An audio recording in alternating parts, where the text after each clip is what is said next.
Good morning, everyone. It is tea time with the diva. Grab your tea, grab your coffee, and let's get into it. I guess until they perhaps charge Sean Diddy Combs with something, we're gonna keep getting story after story after story. So the sad part is, well, there's many sad parts about his story. But one of the sad parts about his story is one, the impact that this is going to have on his children. I don't care if the children are 50, I don't care if they 10. The impact and the legacy that he's going to leave behind for his children now because of these allegations is sad, right? And then the other sad part about this is this man, outside of his sinister side, was a freaking genius. Yes, he was. When it came to business, he was smooth, he was smart, he took risks, and he wasn't afraid to take risks, and he believed in himself and his dreams.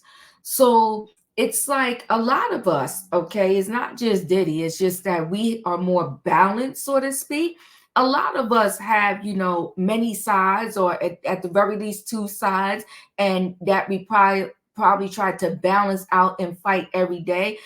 Just on the very low end, you could be at work and some coworkers getting on your nerves, and you could be thinking in your mind, I could punch them in the face, I could slap them.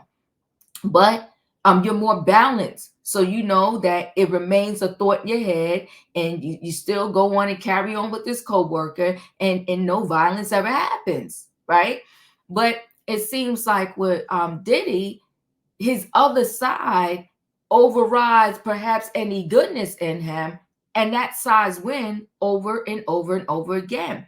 So they're saying he had a billionaires club, and he was hanging out with the elite of the elite. Okay, so Diddy would hang out with the family, the Lauder family from Estee Lauder.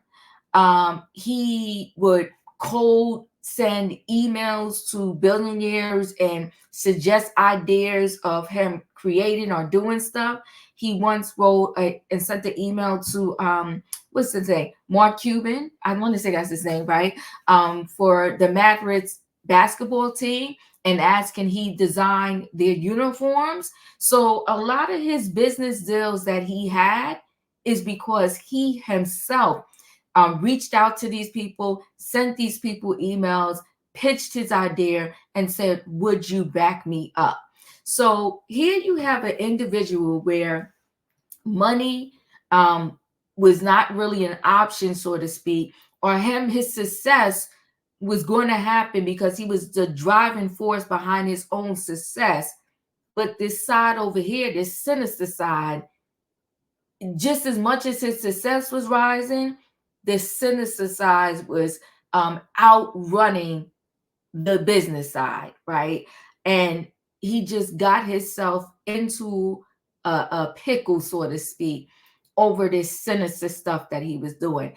But even with that stuff, the trouble they're having now, and every now and then I watch Gene Deal, but sometimes I cannot take it because he takes forever to get to the point at hand. But I will say this: I think I saw him on Art of Dialogue, and he said pretty much the trouble that they're having, and I totally agree, is actually not that they don't believe any of the witnesses are the victims.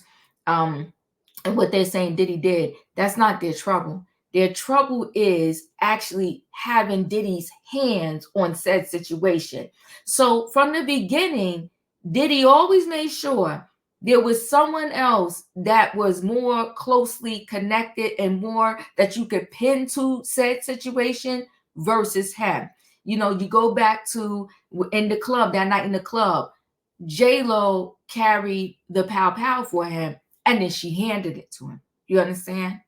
So it's like this man, with everything that he seemed to have done that was on the sinister side, he always had a middleman. He always had a middle person. And that person, if you trying to get somebody lawfully and charge them with a crime, that middleman is the one that can go down and that they could pin it to. before they could really connect it to Diddy. So they would sort of kind of need that middleman to say, well, Diddy told me to do it. And I got evidence to prove that Diddy told me and made me do it. So they're highly dependent upon all of these individuals that were the middle person to speak up. And let's just say I'm the middle person and I'm petrified of going to jail. And I'm petrified that even if I speak to them and ask them for immunity, that somehow they could come back and say, you know what, we're going to charge you with XYZ. We gave you immunity on this, but we're going to charge you with that. I may be scared to come up because I don't want to risk perhaps myself being implicated with anything and going to jail. Now, listen, we're going to get more into who Diddy rubbed noses with that were Uber billionaires right after this.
All right, let me go ahead and share screen. So, secrets of Diddy's Billionaires Boys Club. Rapper wooed Wall Street elite who praised him as a genius before his ST probe. Sean Diddy Combs aggressively marketed himself to the ultra rich as he turned his edgy rap glamour into a $1 billion fortune. Billionaires told the Post he would cold email with business proposals, while other Wall Streeters acclaimed him as a genius, and one CEO of the New York Stock Exchange called him an inspiration on a par with the founding fathers. But after federal investigators raided his Los Angeles home and Miami homes as part of what law enforcement sources have told the Post is a ST investigation led by let me pause this.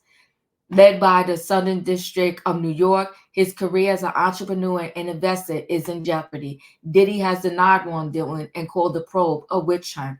Diddy was first declared a billionaire by hip-hop wealth expert Zach O'Malley Greenberg in 2022, but have coveted the status for years, telling Forbes in 1999, I wanted to be very, very rich. Now, let's just X out the fact right now, just for speaking purposes, right? Because I said it before and I say it over and over again so no one gets it twisted. Whatever sinister things he has done, whatever he's being accused of, if it is so, and they actually convict him of something, then he needs to pay for all the crimes that is being alleged that he did. And legally, I have to say alleged, right? So, but if again, to put that to the side for 1.2 seconds, what a dummy. This man manifested his life in both ways, right? The good side and the bad side.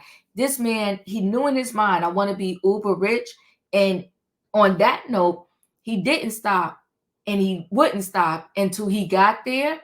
But too bad for him and all the people that he impacted in a negative way that he didn't stop this other side either.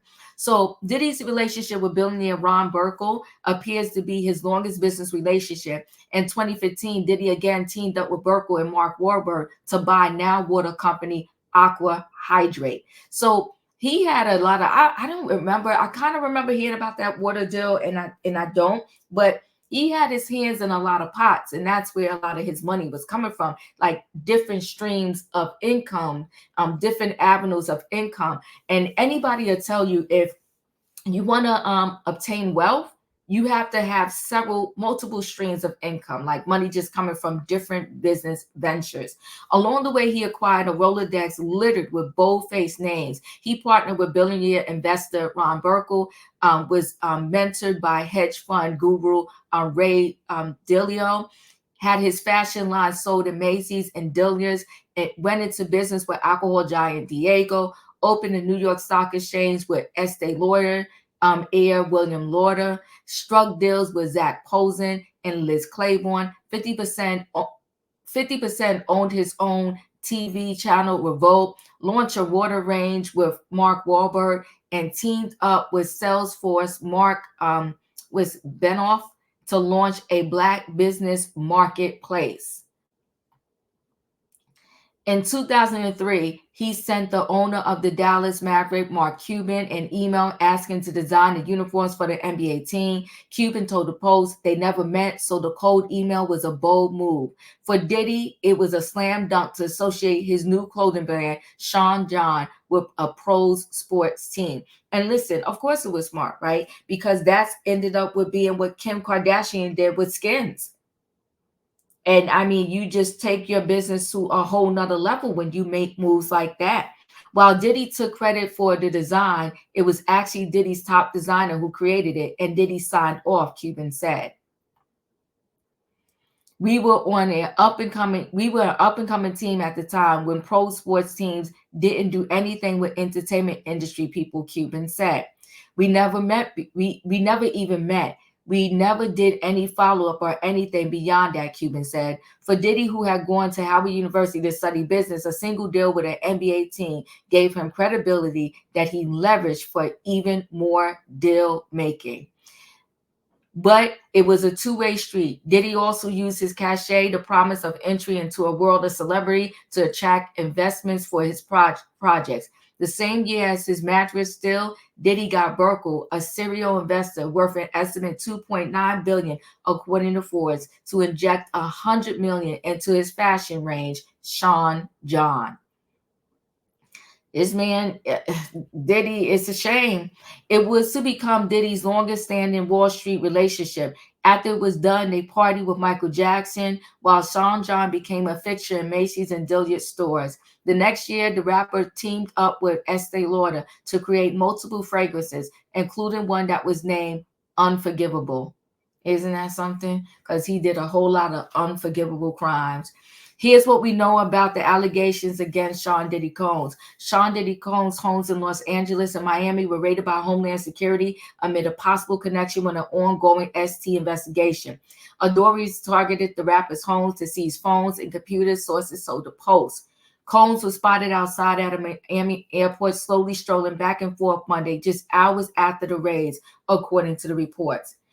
Brendan Paul, music producer and basketball player, was arrested on drug charges at the Miami airport while attempting to board Combs' private jet. Paul has been accused of being a drug mill for Combs in a federal lawsuit. At least 4 Jane Does and one John Doe has been interviewed by the New York prosecutors in connection to ST allegations in a RICO case, sources told the Rolling Stone. Combs' ex-girlfriend Cassandra Ventura filed a lawsuit against him in November 2023 on several allegations, including R and physical abuse, for over a decade. Combs and Cassie settled the lawsuit one day after she filed it. In November 2023, the rapper was accused of drugging, filming, and SAing a woman on a date in 1991. The lawsuit describes how Combs drove the alleged victim to the music studio where she could not get out of the car before taking her to a place where he was staying to SA her. A third woman filed a lawsuit against the celebrity in November 2023, claiming that he and songwriter Aaron Hall took turns SAing her and a friend in the early 1990s. The woman listed as Jane Doe in the lawsuit claimed that a couple of days after the assault, Combs came to her home where she and her friend were staying and violently attacked her. In December 2023, Combs was hit with a fourth SA lawsuit that accused him and others of SAing a 17-year-old girl at his New York recording studio after drugging her and supplying her with alcohol. Whew. Now the move, this is back to all the deals that he's making. The move gave him instant social cachet. It let him rub shoulders lucratively with a New York social dynasty, and in turn gave their decades-old brand a fresh contemporary glamour associated not just with rap music, but his celebrity-packed white parties in the Hamptons. The company was thrilled with the partnership, and Chief Operating Officer William Lauder said Diddy was a man who has built a phenomenal reputation as a tastemaker in music, in fashion, and in business. Estee Lauder. Ooh, I know they like, oh my God, now. So the Lauder-NYSE deals were celebrated with Diddy ringing the New York Stock Exchange opening bell in 2003, a sign of his power and influence. Analysts said Diddy was one of the first celebrities to essentially license his name to brand, and companies were able to draw on that to reach a more diverse group of customers. In 2007, he was approached by the alcohol giant Diageo to become a brand spokesperson for its Ciroc vodka, but he countered by proposing he become brand manager and chief marketing officer in return for a 50% profit share, and even had the business cards made up for his new role before the deal was done. The vodka van agreed. He missed no opportunity to promote it, with the deal paying him nearly $1 billion over the next 15 years and turning Ciroc into a hugely successful brand. The savvy negotiations led many in Hollywood to respect Diddy's acumen. He was a master entrepreneur. One music business insider, who said the rapper was widely respected in Hollywood as a businessman, told the Post. He was a super intelligent, hardworking guy and a genius at brands. He turned Ciroc into a $1 billion business. When he rang the New York Stock Exchange bell in 2016 as a representative for Ciroc, the NYSE president, Tom Farley, said Diddy was an inspiration to him and similar to the founding father, since they were both hustlers. The comments were written up by Diddy's own news website, Revolt, which often reported favorably on his co-founder. But the Diageo relationship ended in 2023, with Diddy accusing the multinational of racism. The case was settled in January, with Diageo now sole owner of Ciroc and Dillion Tequila. In 2015, Diddy again teamed up with Burkle and also with boy band heartthrob turned movie star Mark Wahlberg to buy now defunct water company Aqua Hydrate. Once again, Diddy promoted it energetically, appearing on both coasts with Wahlberg.